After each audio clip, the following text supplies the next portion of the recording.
Hi, today evening mini vlog பார்க்கலாமா? Evening ஆனால் ரொம்ப ஹீட்டாக இருக்குங்க, ரூம்லாம் இருக்கவே முடியல. அதனால் ஜன்னல்லாம் திறந்து விட்டு நல்லா ஃபேன் போட்டு விட்டேன், ஹீட்டில் வெளியே போய்டும்னு சொல்லிட்டு. துணி நிறையா சேர்ந்து இருந்துச்சு, அதனால் காலையிலே துணியெல்லாம் துவைச்சி எடுத்துகிட்டு வந்துட்டேன். ஈவினிங் ஒரு எதை கையோடு மடித்து வச்சிடலான்னு சொல்லிட்டு மடித்து வச்சுட்டு ரேக்கு பார்த்தா அப்போ தாங்க தெரியுது ரேக் கன்றாவதியாக கிடக்குதாங்க பாருங்கள். துணியெலாம் களைஞ்சி சரி கையோடு மடித்து எடுத்து வச்சிடலான்னு சொல்லிட்டு எல்லாத்தையும் நீட்டாக எடுத்து மடித்து வச்சுட்டேன். எனக்கு களைஞ்சிருந்தாலே பிடிக்காதுங்க, உடனே மடித்து வச்சுருவேன். ஈவினிங் பால் வாங்கிட்டு வந்தேன், பாப்பா கையோடு காய்ச்சி கொடுத்துர்லான்னு சொல்லிட்டு காய்ச்சி வச்சுட்டேன்.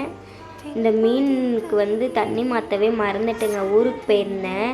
பாவம் அது ரொம்ப அழுக்கோடு இருந்துச்சு, வந்தோடனே அதெல்லாம் மாற்றி வச்சுட்டேன். யாருக்கெல்லாம் இந்த மாதிரி சாப்பிட்டா பிடிக்குன்னு சொல்லுங்கள். தக்காளி வணக்குனது இருந்துச்சு, அதை வேறு பாத்திரத்தில் எடுத்து வச்சுட்டு அதில் சாதம் போட்டு சாப்பிட்டேன். எனக்கு ரொம்ப பிடிக்கும். உங்களில் யார் யார் பிடிக்குன்னு சொல்லி சொல்லுங்கள். புதினா கொத்தமல்லி சட்னி அரைச்சி சாப்பாடு செஞ்சு காலிஃப்ளவர் ஜில்லி போட்டேன். வீடியோ பிடிச்சதா லைக் பண்ணுங்கள்.